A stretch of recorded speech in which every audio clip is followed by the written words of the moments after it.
I'm not coming back. I've met someone better and already moved your things to storage." That was the message. My name is Leonard Kessler, 54 years old, staring at my phone in the kitchen of our Des Moines condo. It was 11:42 p.m. on a Thursday. My wife, Dana, was supposed to be on day 4 of a girl's trip to Palm Springs. The text was followed by a screenshot confirmation of a bank transfer. 118, zero moved from our joint savings into her personal account. I set my phone down and finished my coffee. 15 years of marriage gone in 2 sentences in a screenshot.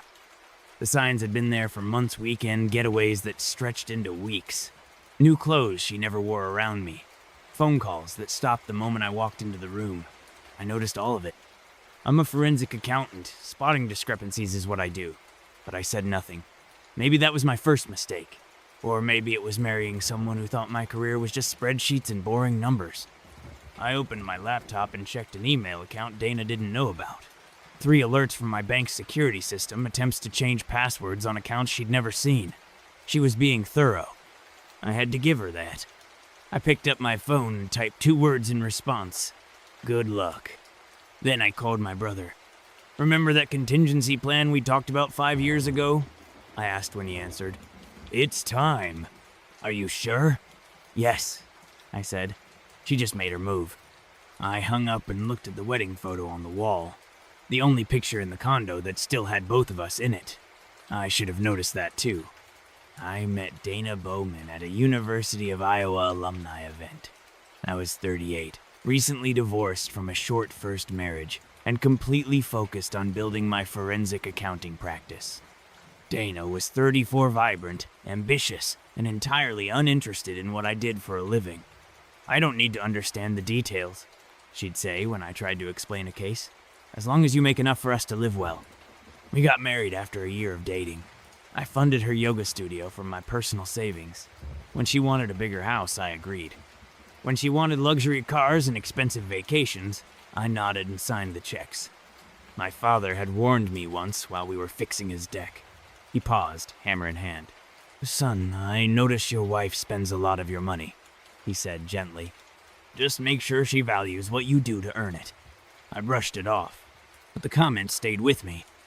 6 years into our marriage, I quietly began restructuring my assets. Nothing illegal, just protective. I created 2 limited liability companies, established trusts, invested in crypto, and opened offshore accounts for international clients. Dana knew about the joint accounts, but nothing else. As she got deeper into the fitness influencer world, her Instagram following grew. She started taking trips with her wellness circle, first weekends, then full weeks. You wouldn't enjoy it, she said. It's all yoga talk and juice cleanses. Last Christmas, she forgot my birthday. The next day, she gave me an expensive watch and said, I've just been so busy with the studio expansion. I accepted it. But that night, I finalized the paperwork for the contingency plan. The signs had been there. I just didn't want to see the full picture. The morning after her text, I woke up early and made coffee same as always. Habits die hard, even when your life's just been leveled. I logged into my private financial system custom built for my practice, but adapted for personal use. With a few keystrokes, I activated the contingency protocol Jason and I had designed. First, I froze all joint accounts and credit cards. Then, I triggered a fraud alert on the 118 zero transfer and used my banking contacts to expedite the investigation. I forwarded documentation of Dana's financial misconduct to my attorney, along with instructions to file for divorce immediately. Then I called my mother. Dana's left me, I said. Took the money, moved my stuff into storage while she was supposedly on vacation. She was quiet for a moment. I'm sorry, Leonard, she said, but I can't say I'm surprised. What are you going to do now? What I've been preparing to do for years, I said. Protect what's mine. An hour later, my phone lit up with Dana's name. I declined. 10 more calls followed. Then a text. What the hell did you do? The money's gone and my cards don't work. I didn't respond. Instead, I drove to the storage facility she'd mentioned. Using the code she'd sent, I found 2 boxes of clothes and my old laptop. The rest family photos, books, mementos from my father gone. That's when something in me shifted. This wasn't just about money anymore. It was about 15 years discarded without a second thought. About someone thinking they could erase me from my own life. I stopped at a coffee shop and opened my laptop. Using investigative databases only licensed professionals can access, I pulled everything I could on Trey Harmonth fitness influencer Dana had been tagging in photos. The someone better she'd mentioned. What I found confirmed my suspicion. Trey's gym business was drowning in debt. Maxed, out credit cards, a lease he couldn't afford, and Dana, she'd co-signed a car loan with him 2 months earlier. I closed the laptop and booked a hotel. For the first time in years, I felt clear. I wasn't angry anymore. I was focused. Monday morning, I walked into my office like nothing had happened. My assistant, Valerie, looked up, surprised. "Leonard, I thought you'd be taking some time off. Dana's called here 3 times already." "Has she?" She sounded upset. "Said there was some misunderstanding with your accounts and needed to reach you urgently." I nodded. "If she calls again, tell her to contact my attorney." By noon, Dana escalated from phone calls to showing up in person. The receptionist buzzed my office. "Your wife is here," she said. "She's quite insistent." I sighed and stood. Then I walked to the lobby. Dana stood there, designer sunglasses pushed back on her head, yoga clothes perfectly coordinated. She smiled when she saw me, the same smile she'd used for 15 years when she wanted something. "Leonard, there's been a huge misunderstanding with the bank," she said loudly enough for everyone nearby to hear. "All our accounts are frozen." "It's not a misunderstanding," I said quietly. "You transferred money without authorization. The bank flagged it as fraud." Her smile wavered. "It was our joint account. I'm your wife." "You're my soon-to-be ex-wife. The one who emptied our savings and informed me you'd moved out and found someone new. That's textbook financial misconduct." Her voice dropped to a hiss. "You can't do this to me. I've already put deposits down on a new place. I've made commitments to Trey." "Yes, I know all about those commitments." Her face went pale. "You're investigating me?" "No, just protecting myself from fraud." "I'll fight this," she snapped. "I deserve half of everything." I looked at her evenly. "Half of what's in those accounts?" "Sure, but you seem to think that's all there is." She blinked, confused. "What are you talking about?" "You'll find out in Discovery," I said, then turned and walked back to my office. That afternoon, I received an email from Dana's newly hired attorney demanding immediate access to all financial records and threatening to expose irregularities in my accounting practice if I didn't comply. It was a weak attempt at intimidation. I forwarded it to my attorney with a single line: "Proceed as planned." By evening, Dana had rallied mutual friends to her side, my phone filled with messages asking why I was being vindictive and controlling. Not one of them asked where she'd been for the past week. Or with whom. No one mentioned the money she'd taken. I didn't respond. Instead, I went to the gym, not Dana's boutique studio or Trey's flashy fitness center, but the small community center where I'd been lifting weights for years. I worked out until my arms shook, then returned to my hotel room. The trap was closing, but not around me. 3 days later, my attorney called. "We found something interesting," she said. "Dana's been siphoning money from your joint account for over a year. Small transfers at first, then larger ones." "To where?" I asked, though I already had a guess. "Multiple accounts. Some to her personal savings, but most were funneled into a business LLC registered to Trey Harmon. Almost 80, 0 in total." "She used our joint funds?" "Yes, which means we can add financial infidelity to the divorce filing." I thanked her and hung up. I wasn't surprised, but confirmation still felt like a punch to the gut. Dana hadn't just left me for someone else. She'd been planning it for over a year, funding her exit and her new boyfriend's failing business with my money. That night, I got a text from an unknown number. "You need to back off. Dana deserves better than you. Don't make this uglier than it needs to be." Trey Harmon, getting involved directly. Interesting. The next morning, I drove to my brother Jason's house. He worked in digital security, a perfect complement to my financial expertise. We'd collaborated before, but this was personal. "I need everything you can find on Harmon Fitness LLC," I told him. Bank records, loans, credit apps, everything. Jason raised an eyebrow. Legal channels only, right? Of course. We're just connecting public dots faster than most people can. 3 hours later, we had answers. Trey Harmon wasn't just in debt. He was underwater. His social media portrayed success, but his business was failing. The equipment, the expansions, the events, they'd all been funded with risky loans and, more recently, Dana's investments. But there was more. Something Dana couldn't have known. Look at this, Jason said, pointing at his screen. He applied for a small business loan 4 months ago. Used the gym equipment as collateral. That's normal, I replied. Sure, but look who co-signed. I leaned in, Dana's signature, on a 175 zero equipment loan. She co-signed before she left you, Jason said. But here's the kicker, the loan specifies joint responsibility with her spouse. They used your marital status to secure better terms. I stared at the screen. She put my assets on the hook without my knowledge. Exactly, and there's more. 3 credit cards, a car lease, and the new rental space.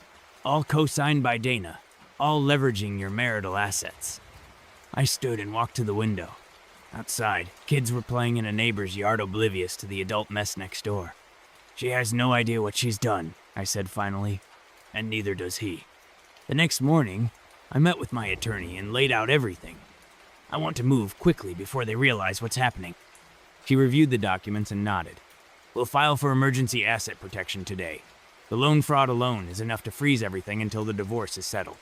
That afternoon, I drove to Harmon Fitness. The gym was sleek and modern, motivational quotes painted on the walls, Trey's face plastered across the entrance. Inside, 20-somethings in designer workout gear took selfies between half-hearted sets. Trey spotted me immediately. He was taller in person, with the orange tan and perfect teeth of someone who'd built his life around appearance. He approached with an outstretched hand and a too bright smile. You must be Leonard. Dana's mentioned you.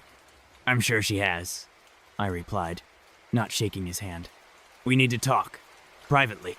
His smile dimmed, but he led me to his glass-walled office, visible, but soundproof. What can I do for you? He asked as he shut the door. I placed a folder on his desk. This contains every financial document, linking you and Dana Lowens, credit cards, leases, all co-signed using marital assets. He picked it up cautiously. I don't understand. It's simple. Dana used our marriage to back your business loans, but now we're divorcing, which means those guarantees are invalid. His face lost color as he flipped through the pages. These are all legitimate business arrangements, he protested. Maybe, but the banks approved them based on our joint assets and income. Assets Dana no longer has access to. He closed the folder. What do you want? Nothing from you. I just thought you should know what's coming. The banks will be calling those loans due very soon. Dana said you were wealthy, he said, his tone sharpening. That money wouldn't be an issue. Money's never been the issue, I said. Trust was. I stood to leave, then paused at the door. One more thing. When Dana moved out, she took some sentimental items, family photos. My father's watch. Things money can't replace. He stared at me for a long moment. I'll see what I can do. I nodded and left. The next day, a courier delivered a box to my hotel. Inside were the missing photos, my father's watch, and other personal items. No note. That same afternoon, my attorney confirmed the emergency asset protection had been granted. All shared assets were now frozen. I logged into my financial system and reviewed the alerts. Dana had tried to access our frozen accounts 17 times in 24 hours. She'd also attempted to open a new credit line using our home as collateral. Denied. My phone lit up. Dana. This time, I answered. What have you done? She demanded, her voice shaking. The bank called in Trey's loans. All of them. They're seizing the equipment tomorrow. That's unfortunate, I said calmly. This was vindictive, even for Leonard. You're destroying him just to get back at me, she said. I'm not doing anything to him, I replied calmly. I'm protecting myself from fraud. You used our marriage to secure his loans without my knowledge or consent. That's illegal. We can work this out. she said, her voice softening suddenly. Come home. We'll talk. 15 years of marriage, and she still thought I could be manipulated that easily. There's nothing to work out, I told her. The divorce will proceed. The fraud investigation will continue, and Trey will learn an expensive lesson about due diligence. I ended the call and blocked her number. That night, I slept better than I had in months. 3 weeks later, I sat in a conference room as Dana and her attorney arrived for our court-ordered mediation. She looked tired. The designer outfit and flawless makeup couldn't hide the strain. Her attorney spoke first. My client is willing to be reasonable about the division of assets, despite the aggressive tactics employed so far. My attorney offered a polite smile. That's good to hear, because there's been a development. She slid a document across the table. The bank has completed its fraud investigation. They determined that Dana forged Leonard's signature on multiple loan documents, using marital assets as collateral without his knowledge. Dana's attorney skimmed the document, his face paling. We'll need time to review this. Of course, my attorney said, but you should know the bank has already referred the matter to the district attorney. This meeting is a courtesy before criminal charges are filed. Dana stared at me, eyes wide. Criminal charges? Leonard, you can't be serious. I met her gaze. I didn't press charges, the bank did. That's what happens when you commit loan fraud. Her attorney whispered something in her ear. She shook her head in disbelief. If Ms. Bowman is willing to sign our proposed settlement agreement today, my attorney continued, Leonard is prepared to provide a statement to the bank that may mitigate the criminal consequences. He won't pursue charges for theft of personal property or the unauthorized transfers from their joint account. I watched her world begin to crumble. She had expected anger, jealousy, maybe even a plea for reconciliation. She hadn't expected consequences. The settlement is generous, I said quietly. You keep your yoga studioites profitable, your car, your personal belongings. There's no alimony. And you assume full responsibility for the debts you incurred in my name. And Trey, she asked, her voice barely a whisper. Mr. Harmon's financial problems are his own, my attorney replied. Without your husband's assets backing those loans, I understand the bank has already begun repossession proceedings. Dana signed the papers without another word. As we left the room, she touched my arm. I never thought you'd fight back like this, she said. You always just went along with everything. That was my choice, I replied. Just like this was yours. I walked away without looking back. A month later, I moved out of the hotel and into a small craftsman house near downtown Des Moines. Nothing fancy, just a place with good bones and enough work needed to keep my hands busy and my mind clear in the evenings. Through mutual friends, I heard Dana had moved to Colorado for a fresh start. Her Instagram was full of mountain views and inspirational quotes about new beginnings. Trey's gym had been sold to a national chain. He'd moved to Miami to expand his brand. Neither of them mentioned what had happened. People rarely advertise their failures. One Saturday, my brother Jason came by to help me install new kitchen cabinets. Heard anything from Dana? He asked as we measured for the hinges. No, I said, and I don't expect to. You know, you could have taken her for everything. The fraud charges alone would have sealed it. I shrugged. What would be the point? She's no longer my problem. We worked in comfortable silence, the rhythm of measuring, cutting, and mounting almost meditative. I'm thinking of taking some time off, I said eventually. Maybe head up to the cabin in Minnesota. Do some fishing. Dad would have liked that, Jason replied. You haven't been there since he passed. That evening, after Jason left, I sat on the back porch with a glass of bourbon. The neighborhood was quiet. Only the occasional bark or a child's laughter broke the stillness. Different from the upscale community Dana had once insisted on. This felt more real. I thought about the last 15-year show I'd let someone else define my life and my worth. How I'd seen the signs but ignored them. And how, when the moment came, I'd been ready. Some part of me had always known this day would come. I didn't feel victorious. I didn't feel vindicated. I just felt free. The next morning, I called my office and told them I'd be taking 2 weeks off. Then I packed my truck, locked up the house, and headed north. No itinerary, no expectations, just the open road. And for the first time in years, No invisible ledger of resentments to balance.